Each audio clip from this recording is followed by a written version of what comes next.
आज बात करते हैं अंतरिक्ष के एक ऐसे मेहमान की जो बहुत ही दुर्लभ है। एक ऐसा मेहमान जो हमारे सोलर सिस्टम का है ही नहीं बल्कि कहीं बाहर से आया है। सवाल ये है कि गहरे अंतरिक्ष से आया ये तेज रफ्तार मेहमान आखिर है कौन? तो चलिए मिलकर इस अनजान मेहमान की पहेली को सुलझाते हैं। तो सबसे पहले एक बात साफ कर लेते हैं, ये कोई मामूली धूमकेतु नहीं है। इसे कहते हैं इंटरस्टेलर कॉमेट या अंतरतारकीय धूमकेतु। मतलब ये हमारे सूरज के परिवार का हिस्सा नहीं है। ये किसी दूसरे तारे के सिस्टम से मीलों दूर से भटकता हुआ यहां आ पहुंचा है। और सबसे खास बात, ये बस एक बार आएगा और फिर हमेशा हमेशा के लिए गहरे अंतरिक्ष में वापस लौट जाएगा।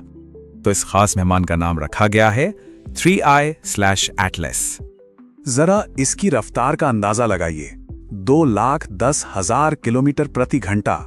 मतलब इतनी तेज कि पलक झपकते ही ये दिल्ली से मुंबई पहुंच जाए। यकीन करना मुश्किल है ना? और यही जबरदस्त स्पीड इसे हमारे सोलर सिस्टम से गुजरने वाली अब तक की सबसे तेज चीजों में से एक बनाती है। तो सवाल उठता है, आखिर ये जा कहां रहा है इतनी तेजी से? चलिए इसके सफर पर नजर डालते हैं। यहीं पर इसकी कहानी सबसे अलग हो जाती है। देखिए, हमारे सोलर सिस्टम में ज्यादातर चीजें जैसे कि ग्रह या दूसरे धूमकेतु सूरज का चक्कर एक अंडाकार यानी एलिप्टिकल ऑर्बिट में लगाते हैं। वो बार बार लौट कर आते हैं। लेकिन एटलस का रास्ता है हाइपरबोलिक। अगर इसे आसान भाषा में समझें तो इसके पास सिर्फ वन वे टिकट है। ये आएगा, सूरज के पास से गुजरेगा और फिर हमेशा के लिए अलविदा कह देगा। इसका पूरा सफर किसी बड़े फिल्म की स्क्रिप्ट जैसा लगता है। ये हमारे सोलर सिस्टम में एक तरफ से हर्क्यूलिस तारामंडल की दिशा से एंट्री लेगा और फिर पूरे सिस्टम को पार करते हुए दूसरी तरफ लेपस तारामंडल की ओर निकल जाएगा। एक ऐसा रास्ता जिस पर ये अकेला मुसाफिर है। हाँ, इससे पहले कि कोई घबराए बता दें कि इससे डरने की कोई बात नहीं है। ये धरती से करीब 27 करोड़ किलोमीटर की दूरी से गुजरेगा। ये इतनी ज्यादा दूरी है कि धरती और सूरज के बीच की दूरी से भी लगभग दोगुनी है। तो हम सब बिल्कुल सेफ हैं। तो सबसे जरूरी बात यही है कि यह धरती के पास से पूरी तरह सुरक्षित तरीके से निकल जाएगा। और हाँ, यह 27 जनवरी 2026 के आसपास सूरज के सबसे करीब होगा। इस पॉइंट को एस्ट्रोनॉमी में पेरीहेलियन कहते हैं। अब सबसे बड़ा सवाल, क्या इसे देखा जा सकेगा? चलिए पता करते हैं। इसे देखने के लिए एक बहुत छोटी सी विंडो मिलेगी।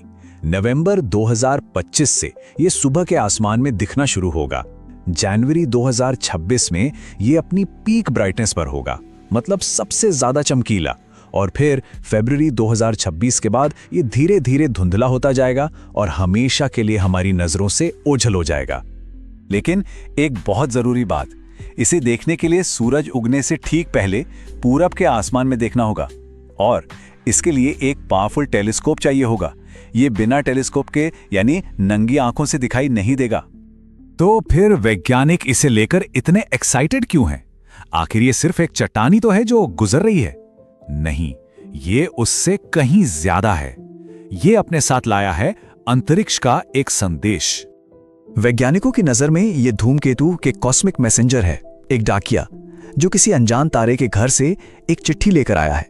एक ऐसा खजाना जिसमें ऐसी जानकारी छिपी है जो हमें किसी किताब में नहीं मिल सकती। और अब दुनिया भर के वैज्ञानिक इसी चिट्ठी को, इसी संदेश को पढ़ने में जुटे हैं।